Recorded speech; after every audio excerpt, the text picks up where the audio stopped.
One of the Big 12's best coaches, Kalani Sitake, left. And then he came back. Texas Tech, BYU, Big 12 championship. So many storylines to get to. Why isn't Utah in the big game? We'll cover it all. This is the Dose Grande Squad. You're talking ball with the Big 12 squad. From Oklahoma State to Utah, from Kansas State to BYU, from Houston to Texas Tech, it's the local experts of the Locked On Podcast Network bringing you scoops, breakdowns, and the most comprehensive preview of the upcoming Big 12 weekend. Buckle up. It's the Big 12 squad, and we have a seat for you. No hurt feelings and thin skin allowed. Squad up. You're part of the Big 12 squad. Happy Thursday night. No hurt feelings, no thin skin. It's just, I meant to kick you out of the show and have a big intro for you. Darian Gray, the mouth of the South. Indeed. Locked on Horned Frogs. Also joined by Kevin Borba, Locked on Buffs. Cody Stovall, Locked on Oklahoma State. Christian Wow, no row, Locked on Kansas State. He is 17 years old, but he's got his driver's license. Nick Maravets. You can get a 1099 as a 17-year-old, I think. He's Locked on Cyclones. And then the man who had at least 7 NFL players in the starting 11 on the offense, but missed a bowl game, Cameron Stewart, Locked on Baylor. Chris Level, there he is, the consummate professional, the all-star journalist, covers Texas Tech with Locked on Red Raiders. Locked on Texas Tech is Chris Level. They're going to the Big 12 championship. Level, let's start with you. Kalani Sitake left BYU and then unleft BYU. You're the journalist of the group. Any thoughts here? Yeah, when you have leverage, use it. Amen. Yeah, when you have leverage, the kids in high school, man. I think, yeah, that's right. I think he had. I think he wanted to have his situation be similar to what Texas Tech is doing. NIL. Well, can I pause for that's a pro right there. That's a pro. Yes, he wants to be closer to Texas Tech. I think everybody does here. $7 million for Joey is not that many $1 million if Lane is signing 13 and Penn State was offering 11. Why is it only $7 million? Two things. One, I think there is easily attainable bonuses that would grow that salary in any given year. Hear that, Cam? Easily attainable. Just all you got to do is make the playoff. That's it. I also think that was the lower number was on purpose to ensure that his staff was taken care of and his players. Okay, they're getting 10 to 15 million for NIL as well. Like they're. You talking about BYU? Yeah, BYU. No, that's what I'm saying. I mean, this is what I think that he had them over a barrel a bit. And hey, look, man. 110,000 seat stadium in a big league like the Big Ten, and if they're 11-1 in that league, we're not even having a conversation about you need to win and get in. It's already a done deal, and he had leverage and he used it. Good for him, and I think it's great for the Big 12. I did not want to see him leave this league. I think it would have been bad for the league, and so I think everybody wins here. So okay, let's pick one. We'll throw a dart at the board. Christian. Why doesn't Kansas State do this? Why doesn't Kansas State throw a bag at the football program the way that BYU just did? That's a great question. I mean, you could dig into management on that one. You could dig into, the way that right now Kansas State is they're just pointing their fingers in different directions and hoping something sticks. If you want to talk about darts on the wall, they're more worried about blaming injuries or blaming the fact that they don't have enough money for that to work. So I think all of these older brands in the Big 12, and if there's one of the older brands in the Big 12 that want to step up and say that's not the case, let me know. Want to get up to be where the Texas Techs and BYUs are, but they are falling behind, dare I say. So, okay, then fine. The dart goes to the board again. Cam, why is Baylor, a private university who has the former owner of the Houston Astros in your back pocket, and by the way, Bill Gates, anyone heard of him? Why do we see Texas Tech and BYU in seemingly their own stratosphere when the big money private Christian schools, hey Darian, can't seem to do the same? Yeah, I mean, like, this isn't even shade, but like you can ask TCU the same thing. We're pretty similar, except TCU is making is just maximizing their talent way better than Baylor is, like immensely. And better. they still want to fire the coach. Yeah, their standards are immensely better. Like, I hate this, man. And honestly, I can't believe I didn't think about this till now, but this whole time we've done the squad show, I could have just stolen everybody's takes and used them the day before this came out. So then it would look like they were stealing my takes. You know, like Level had such a take back there that I wanted to use on a show. And I was like, technically, I could get that out before this comes out. And so then it will look like Level's just copying me. You know what? You know? You know what? I respect you for telling us. Yeah, that's good foreshadowing. That's like a year and a half of squad shows. I never picked that up. Is that ethical or is that regret? Like, what's the fine line you're towing right there? He's at Baylor. Calm down with the ethical word. Yeah. It's great. Yeah, Kim, how's the athletic director down there doing? What's he wearing? Do we know? Did you ever hear, was there ever anything come your way about Jared Mosley at North Texas being? No, not really. Okay, yeah. Level one came your way. Give me something to report. Give me Yeah, something to report on Wednesday. Let's go, Level. Yeah. Hey, Level with us, Chris. Yeah, that Of was. course I do, but can you say it like you don't? Just humor me. Yeah, no, that was I think there. He would have been number 2 on my list. Well, and again, it was a Jared Mosley, Eric Morris package deal kind of thing. Yeah, that's what I'm saying. And Baylor said 2 interim ADs and Dave Aranda are way better than that, baby. And I don't know why. I just knew that was kind of the because Eric was, I think, very intrigued by that option. Yeah. Tell him him all about it, Chris Level. That's what's going to happen. Tell him about it, baby. Yeah. Anyway, but that's not what happened. Therein lies, and it's an interesting way to start the show on Thursday. But I know for those who are Level, for your show, for those who listen to BYU content, like there's been plenty of talk about the Big 12 championship. I genuinely want to know what is keeping, and I think this is what the squad show's for, is to go past the big headline for the week and the hit. What is keeping Darian, Nick, Borba, your schools from pumping $30 million into NIL and saying, I want to build a Texas Tech roster? Why are you not doing that? Yes, Borba. The Sports Business Journal reported today that Colorado's athletic department is down, projecting a $27 million deficit this year. So I don't know if that's necessarily in the cards for them. I think Deion Sanders, of all people, he's his own GDP. Like, I don't get it. I just feel like he should be like hitting up his millionaire friends and being like, hey, like, why not give me some money? Like, I think it comes down to fundraising. I think it comes down to alternative ways to get money. Like, although Texas Tech is like the leading standard right now, they have the most niche fundraising ever because they have a guy who hit it in oil. Like, not everyone can do that. Like, not every program has $27 million. Not great, right? So like, not everyone $9 million for win. You just have to find your niche of like Baylor. I don't know how much Chip and Joe are worth, but like if they were that avid of fans, like. And I would say this too, like as far as like TCU and Baylor go, they've had success and big success. Like Texas Tech has not. So that was part of the motivation here to. You're a bit starved and like you just want to push forward and like all these things. And TCU played for the national championship a few years ago.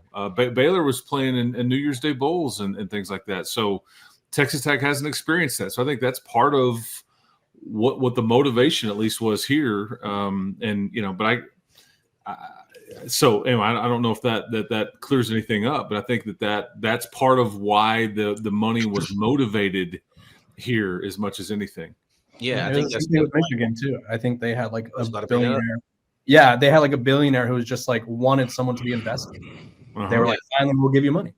Before we get Underwood, before we get to segment 2, real quick, Drake, I wanted to say, as it pertains to the BYU AD, it's a good thing that they got this thing figured out, because I would imagine that if he screwed this up, Mr. Santiago would have got a swift kick in the nutsack and sent on the rail to the other part of the country. I know he's a basketball guy, and I know they got the top basketball player in the country, and they're investing heavily, but you cannot lose Kalani Sitake to the Penn State. that completely dashes any chances of you even being in the CFP conversation. If they beat Texas Tech and Kalani Sitake's out, that's going to be their justification, or it would have been, to keep them out of the playoffs. So it's a good thing that Mr. Santiago figured this out. Yeah, this is certainly one of the top coaches in the Big 12. But this is one of the biggest names you've got in this conference. I don't think that's arguable, and I do believe that keeping him is good for the conference overall. But he almost left, and probably for good reason. Let's spend a little time on that, because I think the oddity of this story, how weird this thing got over the course of the week, is the most intriguing part. This is the Dos Grande Squad. Hey, today's show is brought to you by Aura Frames. Look, it is the #1 gift. Last year for Christmas, I gave my grandma an Aura frame. She loved it. It was her favorite thing. She could sit there and just bloop, bloop, new picture. Wherever I'm going, wherever I'm traveling, I live 2,000 miles away, and it didn't matter. Her Aura frame was sitting right there with all kinds of pictures of me and the family and everybody else that we love and care for. You can go right now and give the best Christmas gift possible, Aura Frames. Aura isn't your average picture frame. You could preload, I should say, the frame with photos before gifting it, so when they plug it in, the memories are already there, especially grandparents. Endless photos, endless uploads of pictures, and 30-second videos to the Aura app. For a limited time, save on the perfect gift by visiting auraframes.com to get $35 off Aura's best-selling Carver matte frames, named #1 by Wirecutter. auraframes.com, promo code college. Use my promo code college at checkout. Terms and conditions apply. Support this show at auraframes.com. College is your promo code, Aura Frames. This is one of my favorite stories that I've covered in a while, and it's because one of the top head coaches, second or third best head coach, maybe first best in the Big 12, was leaving. Handshake, I'm gone, smell ya, team meeting is set up. And then software engineer mogul, cookie guy, Qualtrics, whatever that means. I got a call tonight from a source who said, hey, they went past the AD. They basically said, you sit this one out. We are the money.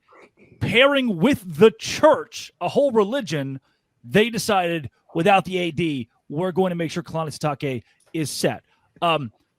Level, you've covered the Big 12 for a long time. We'll go to the journalist again. Is this the craziest 6 hours, 18 hours of a coaching search we've seen in the Big 12? Well, I mean, I can't speak to the minutia of it like, you or Jake or whoever was in the middle of it. But what you said is actually fairly normal these days as it relates to who is in charge. The folks that are funding a lot of this, they have a lot of say. They are, quote unquote, team presidents or general managers in a different term, or team owners, if you will, and that they are the ones that are making or involved in most of these decisions on a lot of things. And so that part doesn't. I mean, you knew when the crumble guy was like.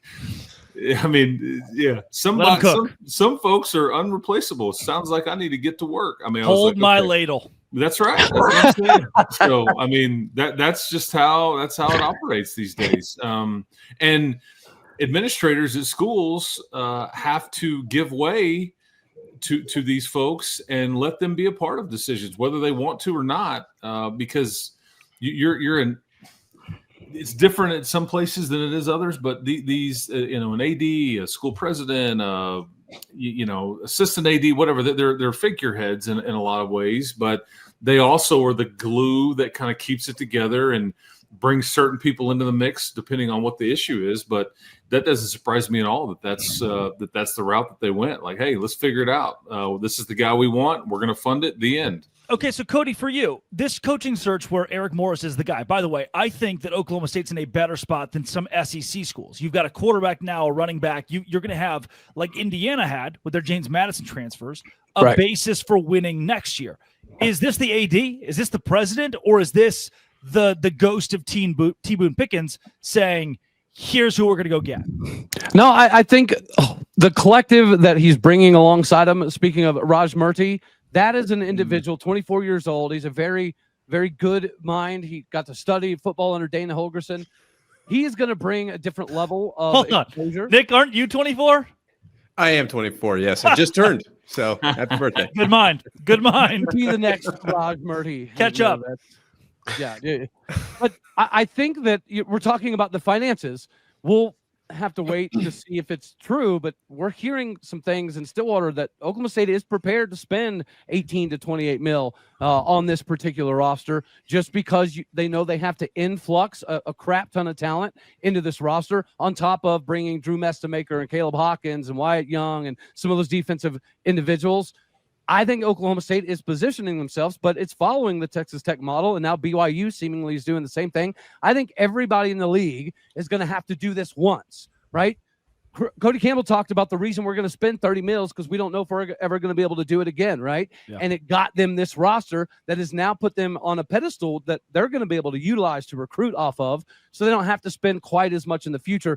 I think Oklahoma State's in that position now. We're going to spend somewhere between BYU and Texas Tech money just to kind of get everything off the ground.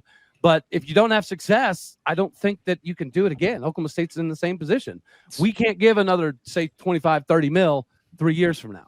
If it doesn't work, it's going to go pretty south. And Eric is well aware of how it's being done here. He played with Cody, and they're friends. I mean, they've been friends for a long time.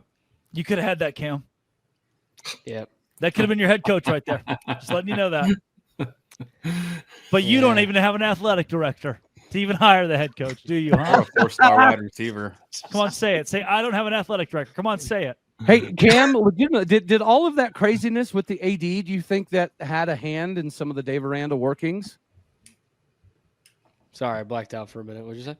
If I said your hair looks nice. Some people are. I know that's not true. Cam, if some people are, a little more careful with their marriage, is Dave Aranda fired? Yes.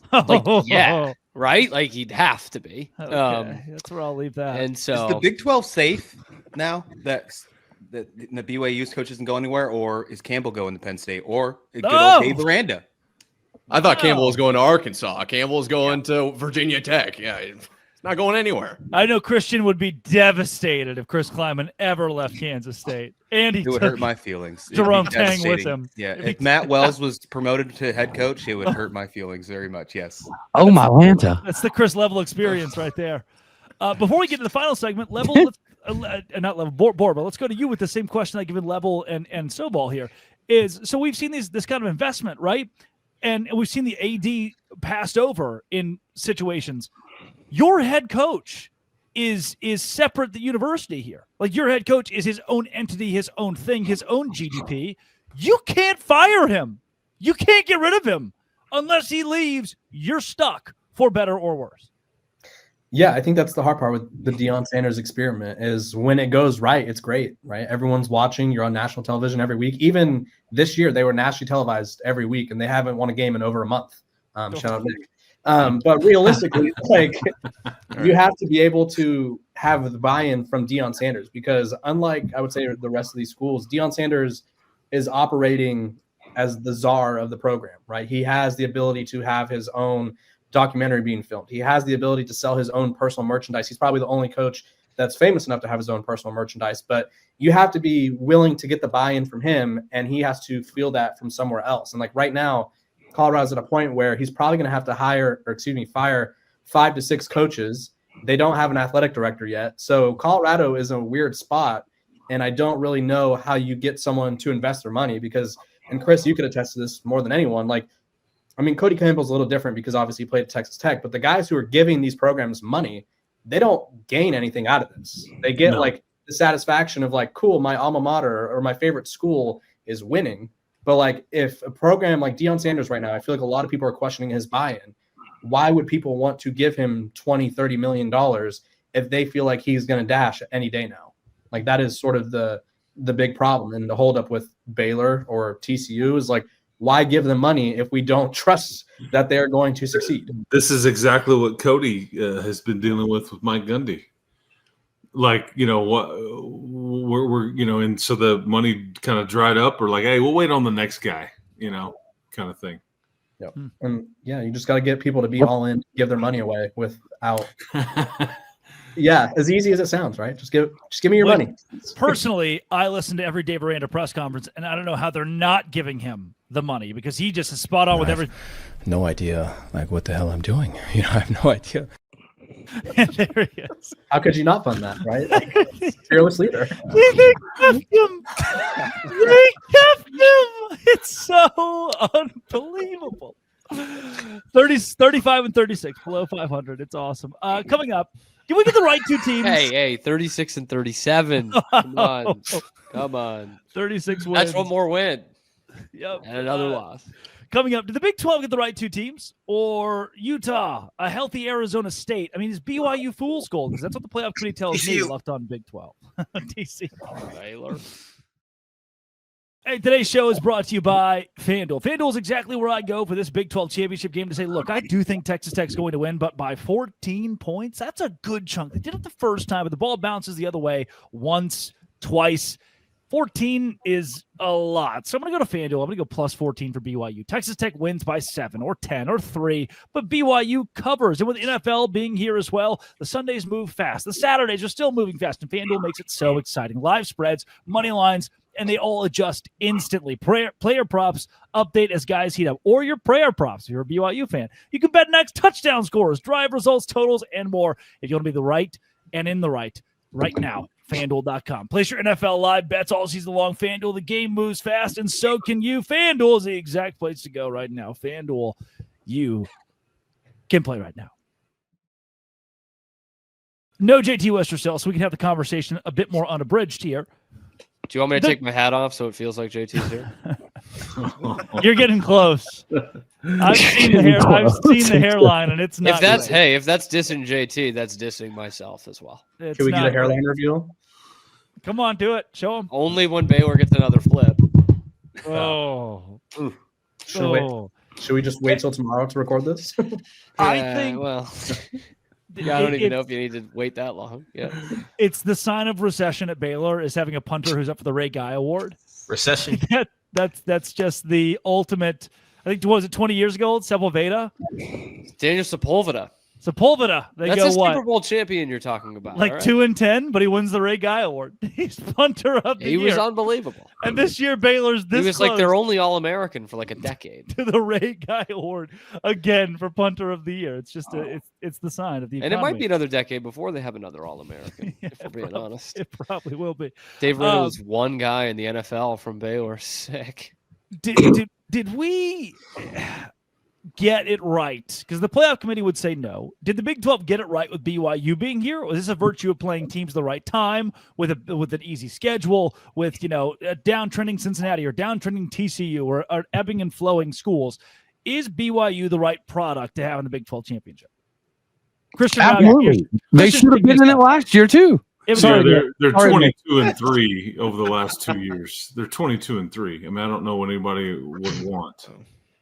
Christian? The scheduling part, though, is interesting. What you just said. Imagine if the Holy War was on rivalry week, how people would think differently about BYU if BYU would win last week against Utah.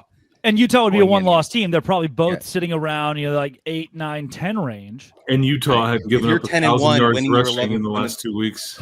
Yeah. Drake, did you reach out to Brett Yormark? Make sure he listens to this episode. I don't think Brett Yormark is going to ever listen to anything Locked On Big 12 Squad, but thank you, Cody. Sorry, go the Holy War. If the Holy War was at the end of the season and you were playing a fringe college football playoff team like Utah, who of course fell down to 15, but still fringe, instead of playing whoever they played the final week of the season, what was it, UCF? Kansas. If you would have played that instead of them, BYU, BYU. You would have thought differently. You would have thought differently about BYU just a little bit more in the eyes of the committee. Recency bias is a huge thing. We all know that. So the risk that the Big 12 takes, and here's where I do see what Brett Yormark's trying to do, is if you play a rivalry week, then this weekend of the year, you would either disqualify BYU or Utah. You would kick one of the two out of contention for an at-large. If you play them with 4 weeks to go, they now have the opportunity, as Utah was on its way to doing and then fell apart, to beat teams by 40. And what have you done for me lately? Each of these teams has won 3 straight, 4 straight, and that loss is a mulligan. We can, because we treat a lot of SEC losses. So if you build a rivalry week, you can do what you just did to A&M, kick them out of the SEC championship and disqualify them from an opportunity to have a bye in the playoff. And honestly, if BYU wins, there's a chance A&M no longer hosts a college football playoff game either. But did it actually work? Because Utah got beat by BYU, and then every game afterwards, they averaged 51 points a game, and they're still nowhere to be found in that 12-team playoff. Yeah.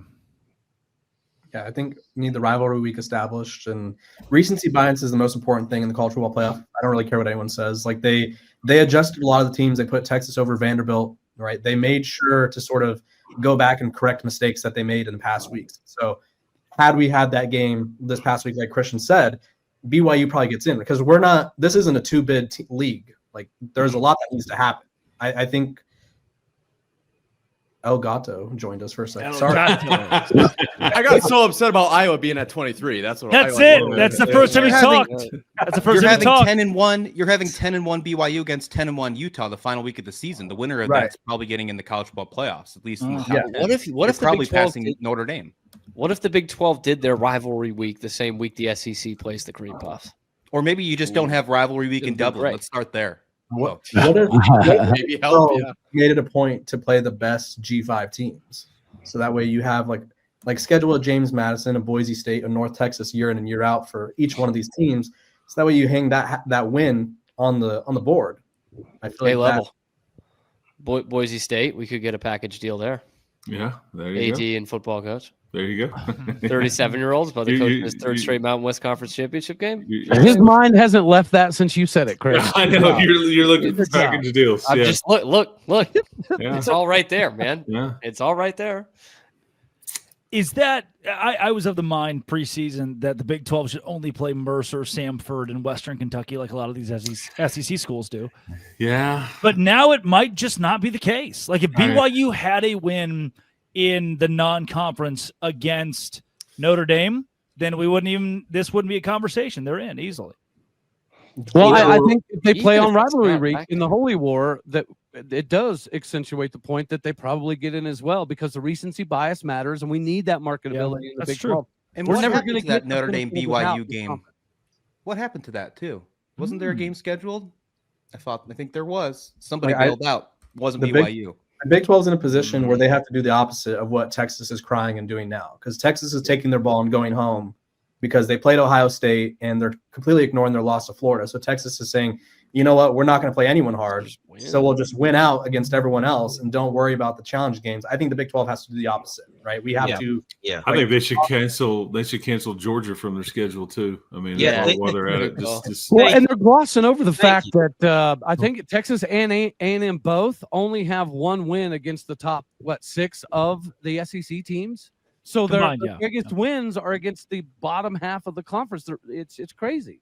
Whereas BYU, Texas A&M's first 5 SEC wins were against all SEC coaches that were fired this year. Yeah, that is nuts. And then BYU loses to Tech.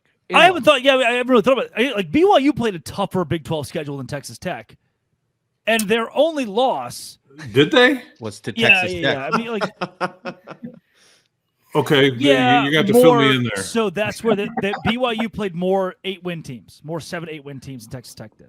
Okay, so Utah, Arizona State, Arizona, either of them. Yeah, Houston.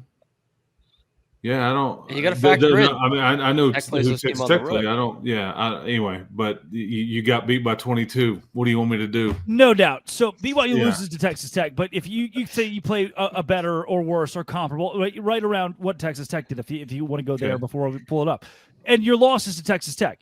Texas Tech's losses to Arizona State, who's outside the top 25. I think Tech we with gave a backup Tech, quarterback on the road, no doubt. And so we gave Tech a mulligan, right? We gave Tech the hey, you're still a national championship caliber team. We're going to overlook this. You're number 4 in the country. But this other team who has one loss in the same conference, and your one loss is to a much better team on the road.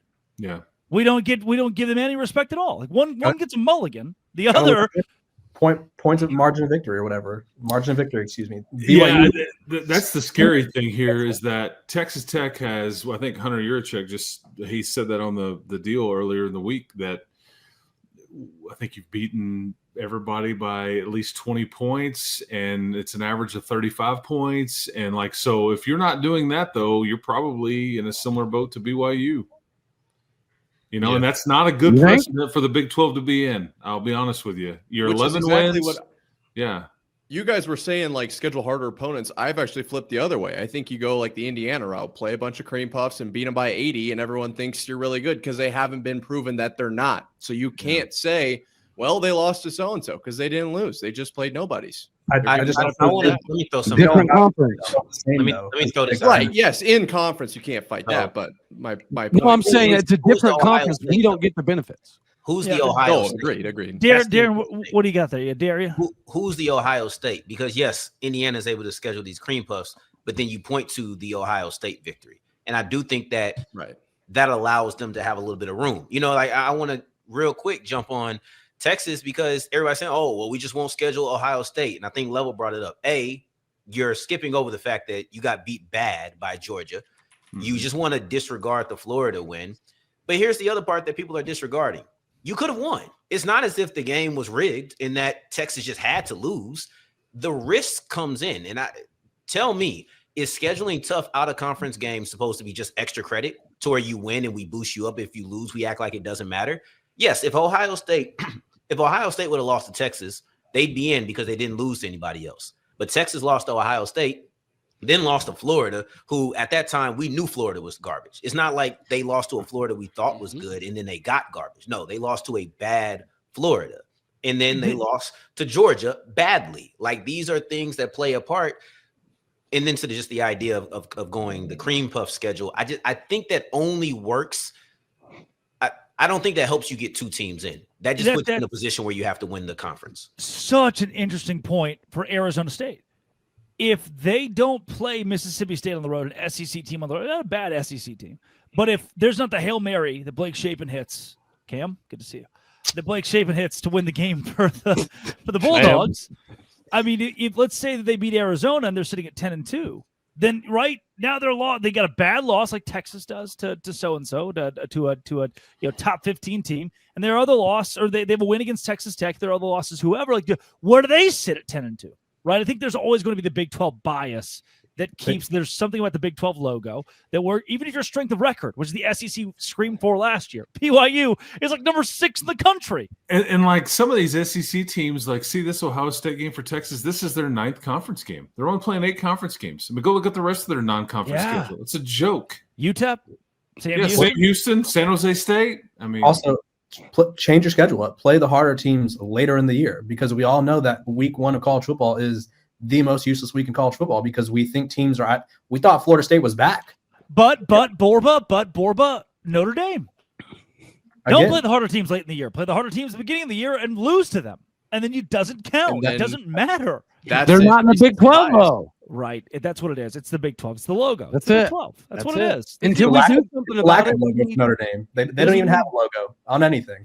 I mean, it is some sweet irony that Joey McGuire made some comment about he popped off about Notre Dame not being in a league and kind of they took the easy way out. They don't have to play in the conference championship game. They don't want to be in a league, and they are going to all be sitting there in their gold domed homes this weekend rooting crazy for Texas Tech of all teams because if Texas Tech loses, BYU is in and Notre Dame would be out. Yep. Are they going to still not punish people for losing in championship games? Like, is that still going to happen? Yeah, they won't. If Alabama loses, what happens? The only way they'll punish you, they won't drop you out of the playoff. They'll move you around. Yeah. So like Clemson, unless you just get hammered. So Texas is going to throw the craziest fit ever because they're not getting it. True, but what will happen is like if Texas Tech will say, for example, loses to BYU, they'll put BYU in at number 8 or number 7 and Texas Tech at number 8 or something along that. They'll maneuver it to where you don't play your conference in round 1. They have to. They've kind of made that. Do we load manage and try to just let BYU get in? Rest for the playoff? Like, do we load manage here? Tech's never won the Big 12 championship. A great question that we will cover next week on the Big 12 squad. This has been no.